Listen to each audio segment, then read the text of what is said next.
construtores não trabalham, a colheita já findou, a fazeres são deixados, terminaram seu labor, toda a terra está em suspense, é a volta do Senhor. O Rei está voltando, o Rei está voltando, a trombeta está soando, o meu nome a chamar. O Rei está voltando, o Rei está voltando. Aleluia, Ele vem me buscar. As notícias são constantes, nunca houve nada igual. Todos olham assustados, o que acontecendo está. A cidade já deserta, sua agitação parou, pois o céu está se abrindo, é a volta do Senhor. O Rei está voltando, o Rei está voltando. A trombeta está soando, o meu nome a chamar. O Rei está voltando, o Rei está voltando. Aleluia, Ele vem me buscar. Vejo multidões subindo, ouço coros celestiais, todo o céu está se abrindo, um acorde sem igual, como o som de muitas águas, nós ouvimos ecoar. Aleluia ao Cordeiro, já chegamos neste lar. O Rei está voltando, o Rei está voltando, a trombeta está soando, o meu nome a chamar. O Rei está voltando, o Rei está voltando. Aleluia, Ele vem me buscar. Aleluia, Ele vem me buscar.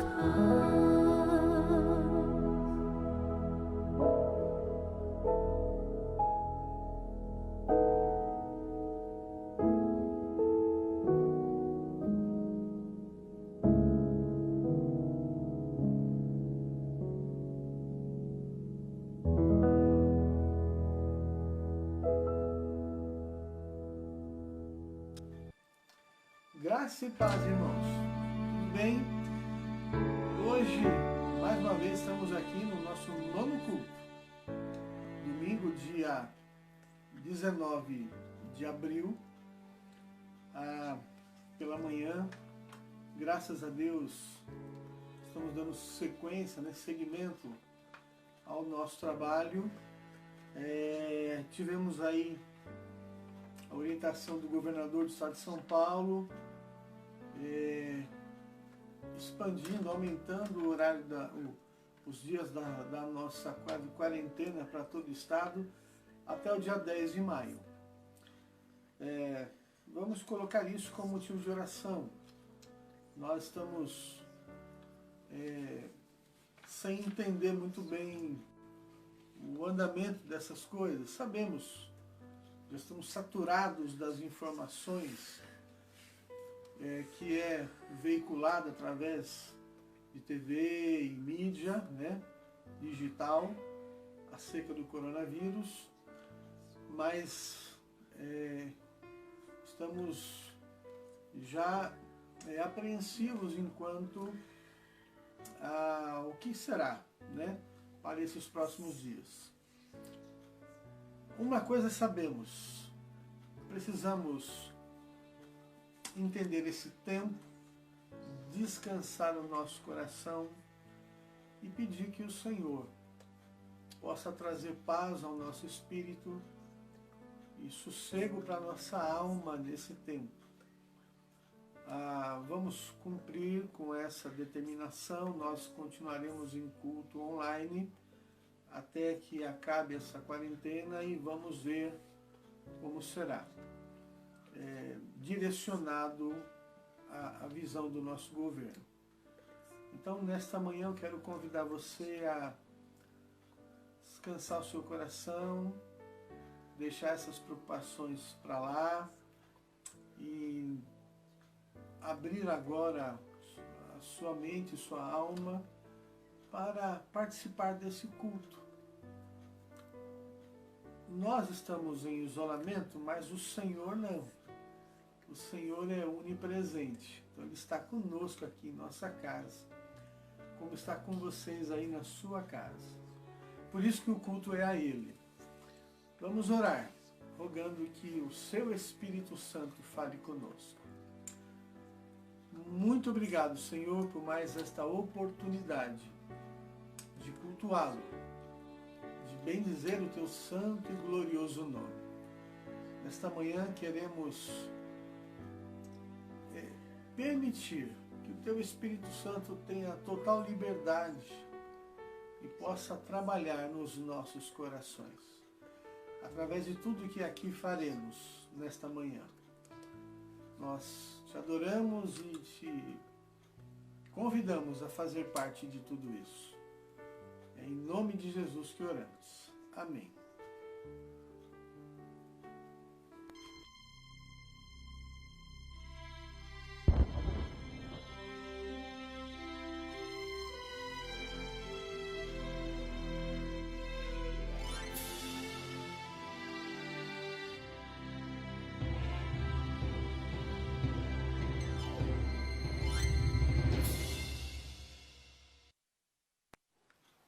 Queridos irmãos, vamos nesse momento louvar a Deus cantando o hino 377 do Cantor Cristão com a família do nosso irmão Esdras.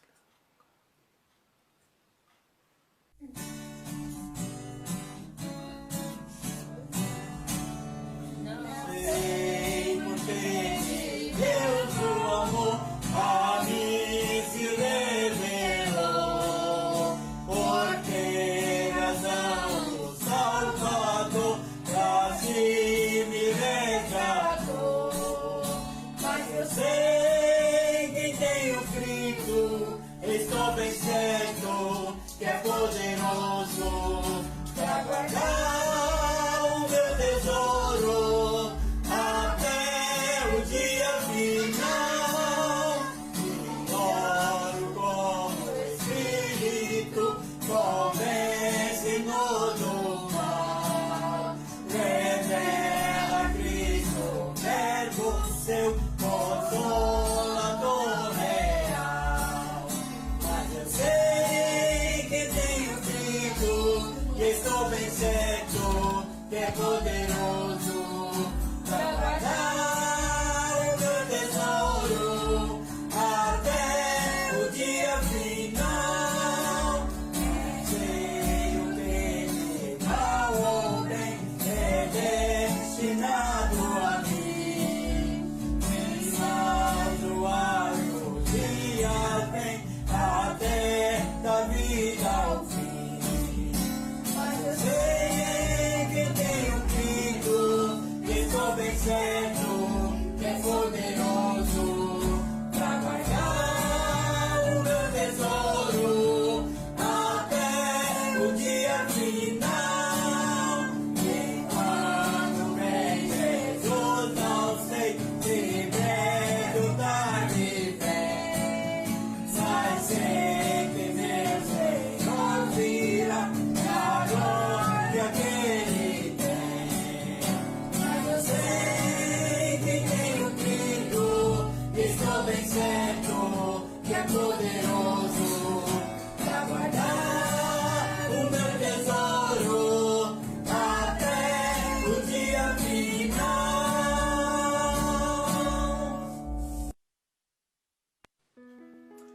nossa igreja temos vários ministérios, subdividido por faixas etárias. E um desses ministérios é o Ministério dos Juniores, que compreende da idade de 8 anos até 12 anos e 11 meses, né? Até completar os seus 13 anos. Esse grupo em específico, no começo do ano, fez uma campanha em nossa igreja,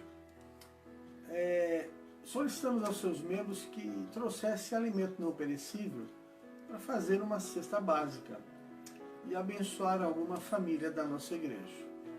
Pois bem, esses lindos meninos e meninas fizeram isso e o casal de líderes desse grupo, nossos irmãos André e Ana, tiveram a grande alegria de entregar nesse período de quarentena essa cesta que foi preparada com tanto amor pelos nossos juniores a uma das nossas irmãs e família querida da igreja. Vamos ver.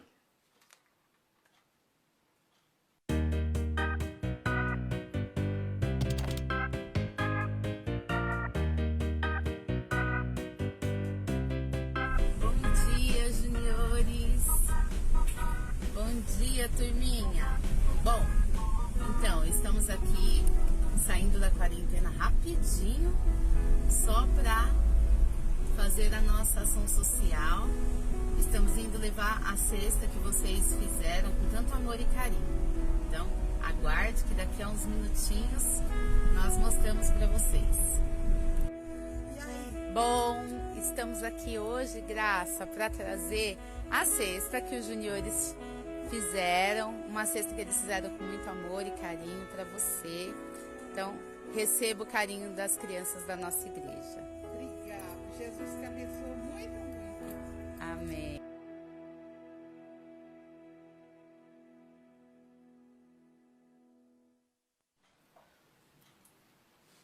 Vamos cantar nesse momento com um casal querido que nos abençoa sempre, nossos irmãos Wellington e sua esposa Natália.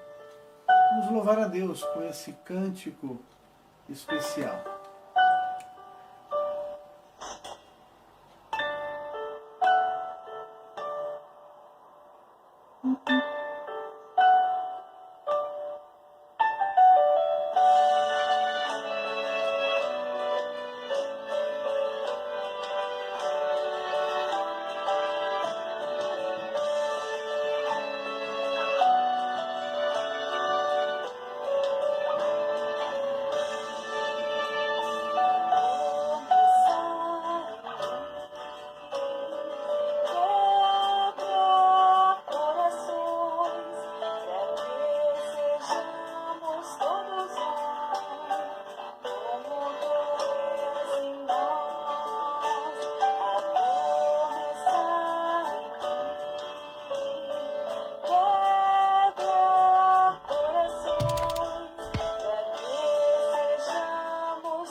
Queridos irmãos, vamos agora para o momento da palavra, da meditação, da exposição bíblica. Vamos rogar a Deus que o seu Santo Espírito nos conduza a compreender a sua mensagem. Vamos orar pedindo a direção do Senhor. Obrigado, Pai, pela oportunidade que temos de abrir a sua palavra nesta hora e compartilhar aquilo que tu tens para nós. Sabemos que a sua palavra é viva e eficaz e ela tem poder para falar ao nosso coração e transformar as nossas vidas. Fale conosco e nos ensine em nome de Jesus. Amém. Queridos, quero falar nesta manhã sobre uma das passagens bíblicas mais emblemáticas que temos aí. Foi o momento que Jesus Cristo andou sobre as águas. O Evangelho é algo muito desafiador. O Evangelho de Jesus Cristo é algo que faz com que nós que cremos na sua palavra precisamos exercer a nossa fé. A fé, irmãos, é a base principal para que o crente se estabeleça no Evangelho. Essa passagem que está em Mateus, capítulo 14, a partir do versículo 22, ela é desafiadora, porque as pessoas que não creem no Evangelho acham que tudo isso é loucura. Como é que pode um homem andar sobre as águas? Por isso que o Evangelho é algo que trabalha pautado na fé. Se você crer em tudo que a palavra nos ensina, você será bem-aventurado. Você terá uma experiência maravilhosa com o Senhor. Agora, se você não crê, meu irmão, meu amigo, suas expectativas serão tão frustrantes que você não conseguirá ser alimentado por essa palavra. Então, eu convido a você a abrir seu coração nesse momento, sua mente, e entender qual é o propósito de tudo isso. Houve um propósito para Pedro e há um propósito para nós. O tema dessa mensagem eu coloquei: ande você também sobre as águas. Vamos ler o texto? Mateus 14, a partir do versículo 22. Vou ler na versão NVI, como sempre tenho feito. Diz assim a palavra do Senhor. Logo em seguida, Jesus insistiu com os discípulos para que entrassem no barco e fossem adiante dele, para o outro lado, enquanto ele despedia a multidão. Tendo despedido a multidão, subiu sozinho a um monte para orar. Ao anoitecer, ele estava ali sozinho. Mas o barco já estava a considerável distância da terra. Fustigado pelas ondas, porque o vento soprava contra ele. Alta hora da madrugada, Jesus dirigiu-se a eles, andando sobre o mar. Quando viram andando sobre o mar, ficaram aterrorizados e disseram: é um fantasma. E gritaram de medo. Mas Jesus imediatamente lhes disse: coragem, sou eu, não tenham medo. Senhor, disse Pedro, se és tu, manda-me ir ao teu encontro, pois preciso saber, se és tu, mande-me ir ao teu encontro por sobre as águas. Jesus disse, venha. Então Pedro saiu do barco, andou sobre as águas e foi na direção de Jesus. Mas quando reparou o vento, ficou com medo e, começando a afundar, gritou, Senhor, salva-me! Imediatamente Jesus estendeu a mão e o segurou. Ele disse, homem de pequena fé, por que você duvidou? Quando entrar no barco, o vento cessou. Então os que estavam no barco o adoraram, dizendo assim, verdadeiramente tu és o Filho de Deus.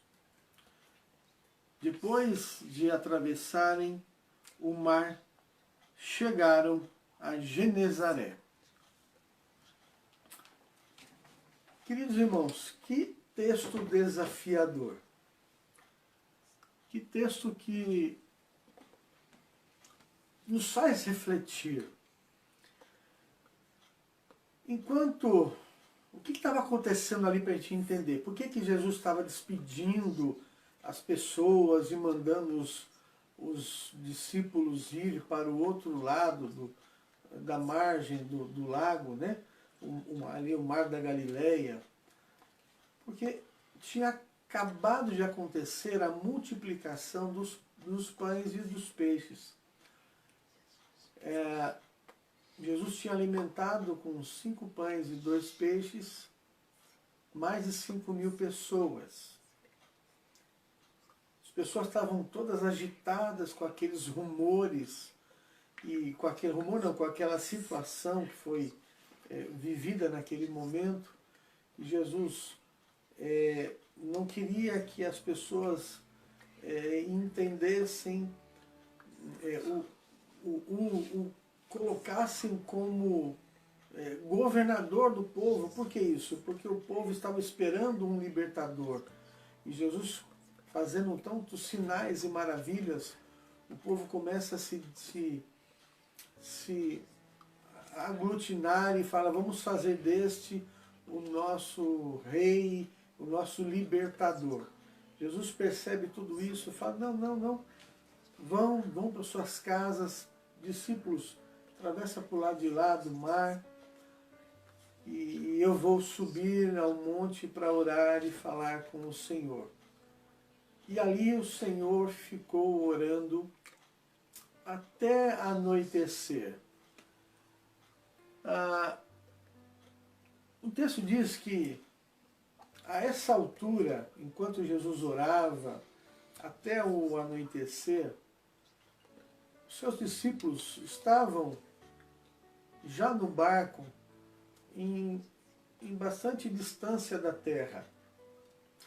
E ali começa uma tempestade e as ondas começam a bater contra a embarcação, eles ficam angustiados e lutam por horas a fio para se manter no barco e manter o barco estável em meio a toda aquela tempestade. De repente, o modo que Jesus teve para alcançá-los foi a maior experiência sobrenatural de Jesus em detrimento à realidade da natureza. Jesus foi andando sobre as águas. Quando os discípulos foram despedidos por Jesus, né? para ir para o outro lado de lá, certamente eles achavam que Jesus, depois de orar, ia pegar uma carona ali com alguma outra embarcação para se encontrar com eles do outro lado da margem do mar. Eles não podiam imaginar que Jesus faria aquilo. Por isso que trouxe um sentimento de aflição. Foi assombroso. Eles chegaram até a achar que era um fantasma. Como pode um homem andar sobre as águas? Então, de repente, eles olharam bem e viram que era o Senhor Jesus que estava ali andando sobre as águas. Jesus fala para eles: calma, sou eu, não tenham medo. Pedro, como era bastante impetuoso, né? Pedro era um cara difícil. E ele, atemorizado ainda com a situação, mesmo sabendo que era Jesus, ele fala: Senhor, então se és tu mesmo, permita que eu vá ao seu encontro. Jesus então olha para Pedro e fala: ok, então venha. E Pedro sai do barco e começa a andar sobre as águas, na direção do Senhor. Irmãos, esta experiência de Pedro também foi para ele, eu tenho plena convicção disso, a maior das experiências de sua vida, porque Pedro entra numa experiência do sobrenatural de Deus. Ele, assim como Jesus, também pisa sobre as águas e anda sobre as águas. Enquanto seus olhos estão fixos em Jesus, ele está andando sobre as águas. Ele desfruta daquele momento e se maravilha de ver o senhorio de Deus. Nesse momento, irmãos, Deus revela que Jesus Cristo é sim o seu Filho.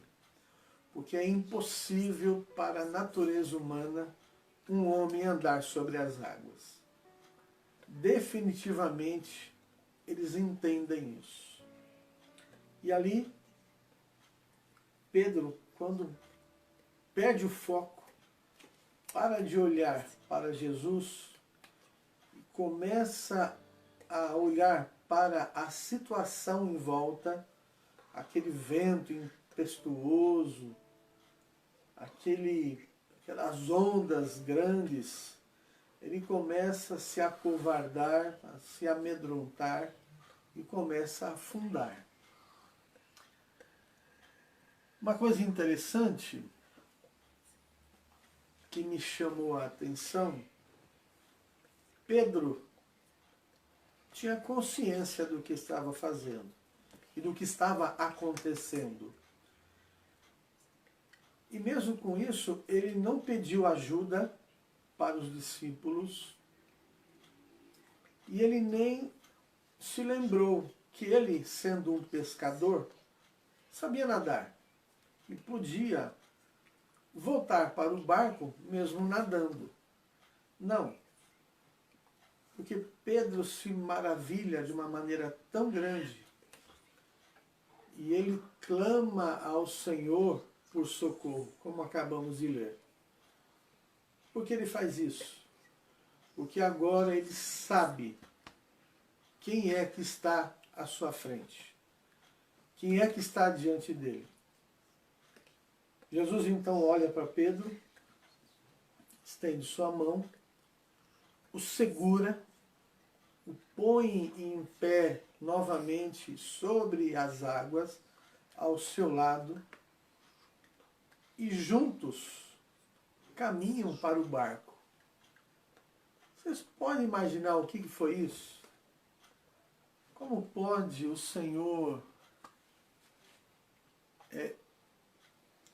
oferecer a Pedro e a todos nós uma experiência tão grandiosa como essa. Jesus, nesse exato momento, voltando para o barco, didaticamente, corrige Pedro e ensina uma das maiores lições que ele e nós podemos ter. Ele fala: homem de pequena fé, por que duvidaste? Esse milagre, irmãos, também serviu para fortalecer a fé de todos os outros discípulos que estavam dentro do barco. Todos aprenderam que a fé, esta fé que eles precisavam ter, sendo depositadas em Cristo Jesus, fortaleceria as suas experiências para sempre. Eles entenderam também que definitivamente Jesus é o Filho de Deus. Entenderam que não há o que temer quando o Senhor está conosco. Então, todos eles, diz o texto, que adoraram a Jesus e disseram: verdadeiramente tu és o Filho de Deus. Essa declaração legitima o senhorio de Jesus Cristo, uma vez por todas, sobre a vida dos apóstolos. E também nos ensina hoje a enxergar várias lições neste texto. Estava fazendo esse estudo bíblico para montar esta mensagem, e eu li um artigo de um teólogo chamado Daniel Conejero. Esse rapaz fez faculdade em Mackenzie, estava vendo lá o esboço da vida dele. Ele compartilhou 3 lições deste texto, e eu concordo com ele, achei muito interessante trazer para nós nesse momento. A primeira lição diz assim, o que esse pastor coloca: com este milagre aprendemos, primeira lição, né? Com este milagre aprendemos a confiar no Senhor. Muitas vezes nós estamos no meio de uma tempestade, remando contra um vento forte, e uma sensação de abandono, de solitude, de desespero toma conta dos nossos corações. Nisso daí você está já trazendo para a sua realidade. Esquece lá o barco, o Pedro e os apóstolos. Pensa nas suas tribulações. Pensa nas suas tempestades. Quantas vezes você se vê só, achando que não tem mais jeito, você está sozinho, está sofrendo. Portanto, há 3 aplicações para essa primeira lição. Primeira aplicação: o Senhor, irmãos, conhece as suas tempestades. Ele conhece você, Ele conhece os seus problemas. Mesmo aquilo que está calado lá no fundo do seu coração, o Senhor conhece. Ele sabe de tudo isso. Segunda aplicação: Ele continua com os seus olhos sobre nós, mesmo quando as trevas da noite tentam nos impedir de vê-lo, de senti-lo. O Senhor continua olhando por nós. Não pense que você está sozinho. Não pense que você agora está desamparado. O Senhor, em meio a toda essa turbulência, era madrugada lá, né? O mar revolto. Não tinha luminosidade nenhuma. Por isso que eles achavam que Jesus era um fantasma andando sobre as águas. Então, em meio a essa turbulência toda, você pode pensar que está sozinho, mas você não está sozinho. O Senhor, mesmo você não vendo, Ele está contigo. A terceira aplicação dessa primeira lição, Ele está acompanhando a nossa embarcação em meio às nossas tempestades. Oh, meus irmãos, isso é tão maravilhoso entender. Nós também temos tempestades. Vocês que nos conhecem, sabem das nossas lutas nesses últimos anos. Cuidando da mamãe, cuidando de todo esse momento difícil que gerou tantas outras complicações para nós. Nós estamos vendendo nosso apartamento, perdemos a nossa casa por conta de problemas de ordem financeira, porque decidimos parar com toda a vida secular, profissional, para nos dedicar aos cuidados das nossas duas mães. Vocês que nos conhecem sabem dessa história. Então nós estamos numa turbulência tremenda com a situação financeira, com a saúde da minha mãe, que está aí no estágio bem avançado, praticamente terminal do Alzheimer. E tantas coisas vêm sobre nós e a gente não consegue enxergar um final dessa turbulência. A gente não consegue ver a luz ainda no final do túnel, porque ainda está de madrugada e ainda está revolto o mar. Mas uma coisa nós sabemos: o Senhor está acompanhando a nossa embarcação.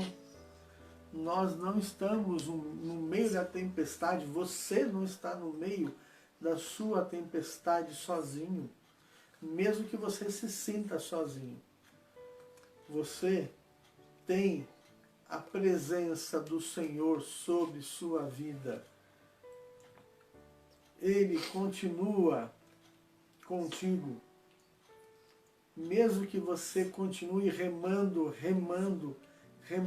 bravamente por muito tempo, assim como eles fizeram, você está remando aí no meio da sua tempestade. Mas olha, até que Ele vem te amparar, não desista de remar. Não desista. Segunda lição que temos na aplicação deste texto, esse milagre nos ensina que Deus age no tempo oportuno, de acordo com a sua vontade soberana. Por isso, há duas aplicações dessa segunda lição. Primeira aplicação: os discípulos passaram horas remando contra o vento. Imagino que, se fosse da vontade deles, eles queriam que Jesus chegasse antes, chegasse mais rápido para salvá-los.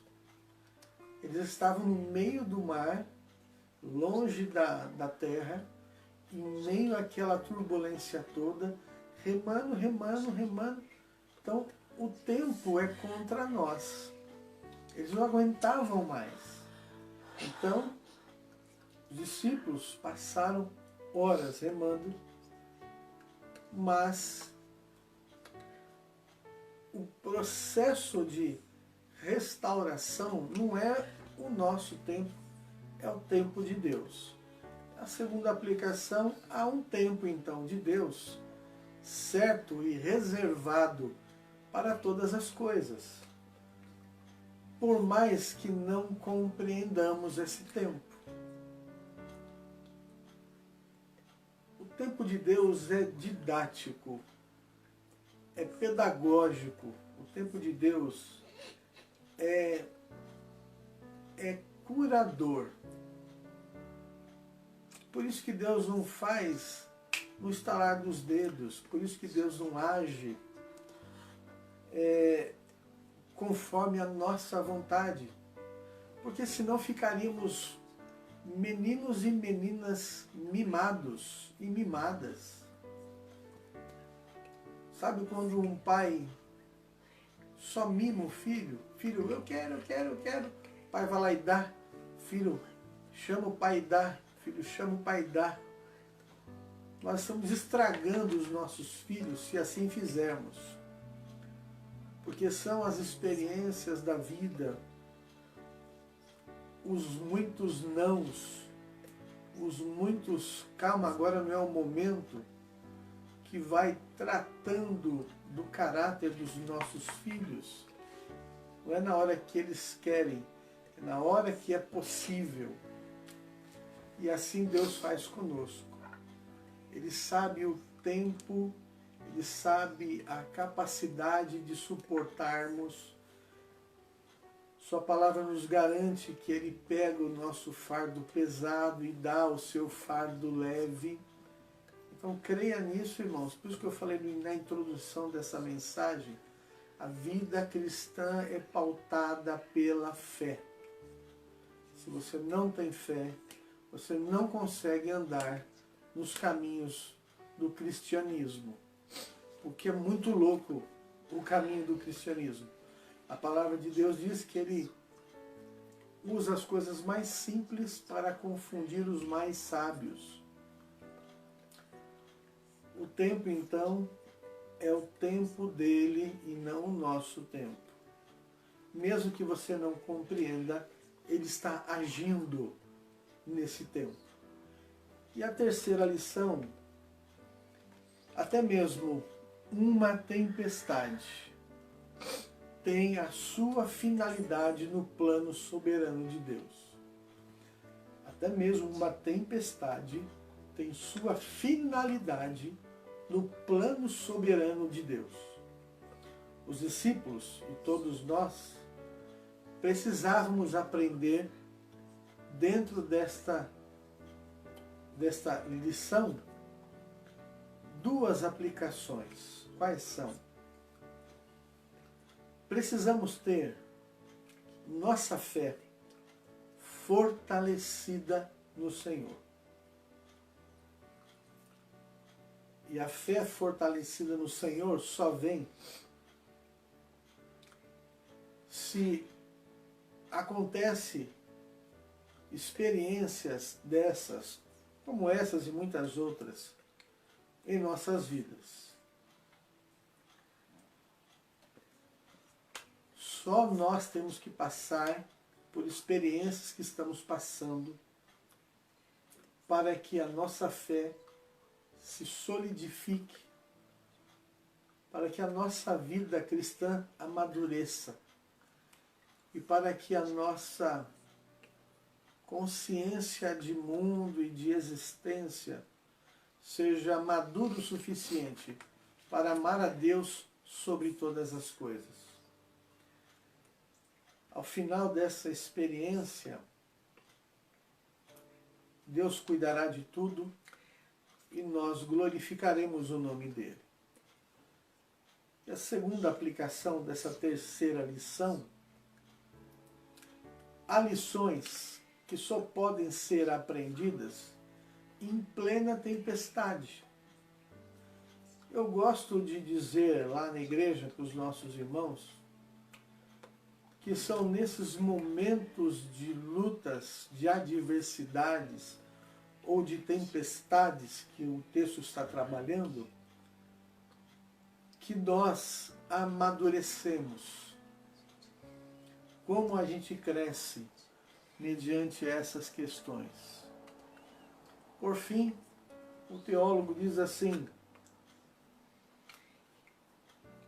concluo dizendo, não importa se as tempestades da vida nos levarão a profundos problemas. Não importa. Se as tempestades vai nos levar a profundos problemas. O que importa é que o nosso Redentor, o nosso Senhor, virá caminhando sobre as águas ao nosso encontro. Glória a Deus por isso, irmãos. Você crê nisso? Mas eu creio piamente nisso. Eu sei que Jesus virá caminhando sobre as águas ao meu encontro, ao seu encontro. Irmãos, nós estamos casados. Agora, em maio, mês que vem, completaremos 21 anos de casado. 2 anos de namoro, estamos juntos já há 23 anos. Quantas tempestades eu e essa moça aqui do meu lado já passamos. Quantas lutas já vivemos. Quantas experiências já tivemos. Quantas remadas tivemos que dar na tempestade para não deixar o barco afundar. E nunca o Senhor nos desamparou, nunca. Algumas experiências foram muito rápidas. Aconteceram num espaço-tempo muito curto. Outras experiências levaram anos para se concretizarem. E nós olhamos para trás e vemos a mão de Deus cuidando de tudo. Por isso que a única coisa para que você compreenda isso é fé. Se você não crê em Deus, se você não crê na palavra de Deus, se você não entende isso, não tem como viver o Evangelho. Eu quero te convidar, te desafiar a amadurecer a sua experiência de fé. Eu me lembro que eu e Magali, quando no início do nosso namoro, uma dessas tempestades que nós passamos, ainda eu era muito ainda imaturo na fé, tinha 3, 4 anos de conversão. Comecei a orar muito pedindo a Deus que aumentasse a minha fé. Irmãos, eu não sabia que eu estava pedindo a Deus. Uma fé só é aumentada, só é acrescida com experiências espirituais, não com experiências físicas ou materiais. Porque fé não se pega, fé se acredita. Tem que crer. E Deus foi mostrando uma a uma, experiência a experiência, tempestade a tempestade, e foi nos dando vitórias, e vitórias se entende como problema solucionado. Muitas vezes não o que nós queremos, porque a nossa vontade é egocêntrica. Muitas vezes não é a melhor opção, mas a resolução de Deus sim é a melhor opção. Deus sempre vai reservar coisas boas para os seus filhos, independente da nossa vontade. E estamos hoje aqui, ó, barba branca, já envelhecendo, mas felizes, porque em tudo vemos a mão de Deus sobre as nossas vidas. Quero concluir desafiando você a, nesse momento, colocar essa sua tempestade aos pés do Senhor. E deixa lá, porque nós somos tão apressados que não recebemos, porque tiramos das mãos de Deus. Eu gosto de falar isso. Nós estamos numa tempestade, a gente apresenta o problema a Deus, passa 10 minutos, não vemos a solução, tomamos da mão de Deus e falamos, pode deixar que eu vou resolver do meu jeito.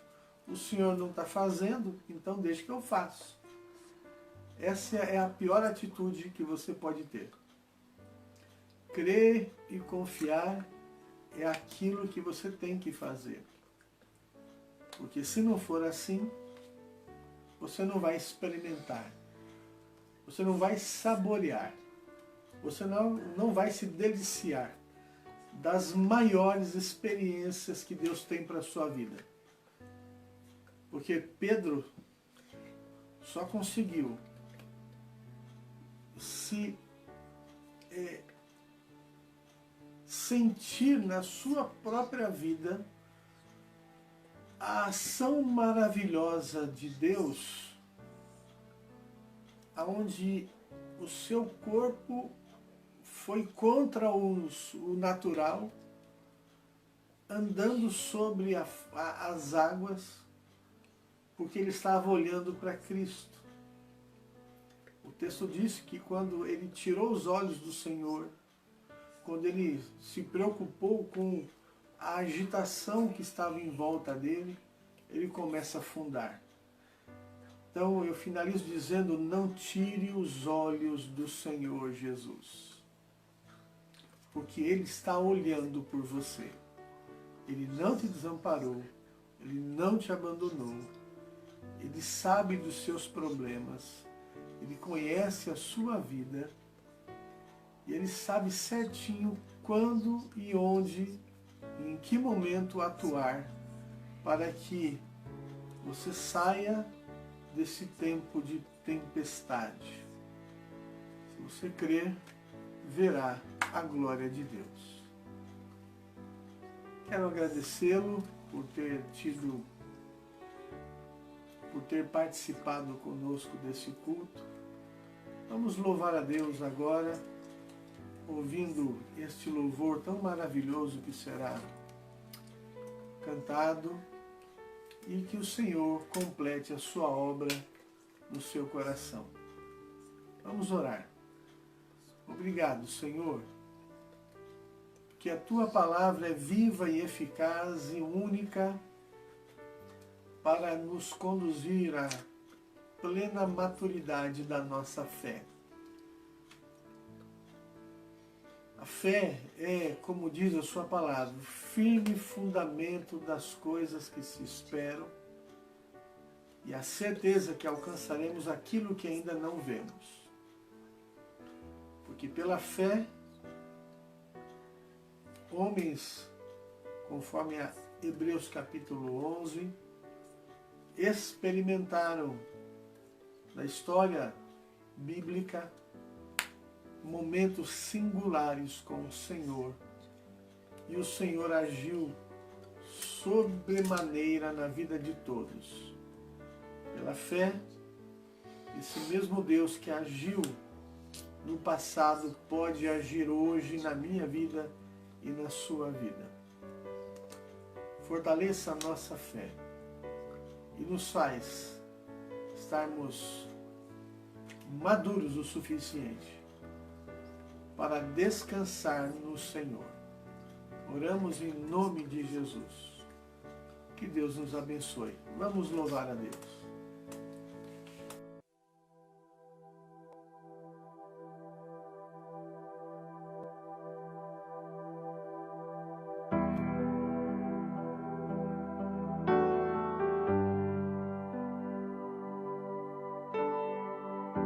Tua voz me chama sobre as águas, onde os meus pés podem falhar, e ali te encontro no mistério, em meio ao mar, confiarei. E ao teu nome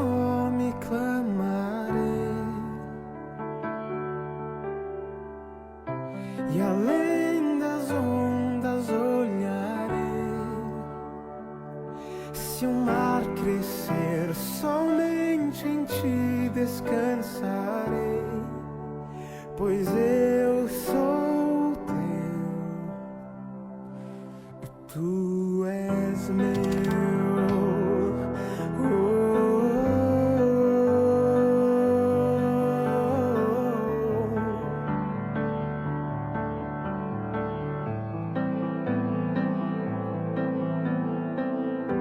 Tua graça encobre os meus temores, tua forte mão me guiará. Se estou cercado pelo medo, tu és fiel, nunca vais falhar. Ao teu nome clamarei, e além das ondas olharei. Se o mar crescer, somente em ti descansarei, pois eu sou teu e tu és meu.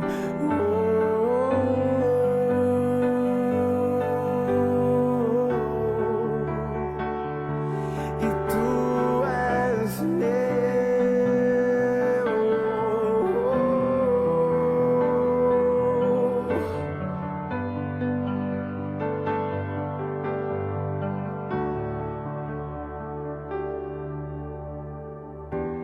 Guia-me para que em tudo em ti confie, sobre as águas eu caminhe, por onde quer que chames. Leva-me mais fundo do que já estive, e minha fé será mais firme, Senhor, em tua presença. Guia-me para que em tudo em ti confie, sobre as águas eu caminhe, por onde quer que chames. Leva-me mais fundo do que já estive, e minha fé será mais firme, Senhor, em tua presença. Ao teu nome clamarei, e além das ondas olharei. Se o mar crescer, somente em ti descansarei, pois eu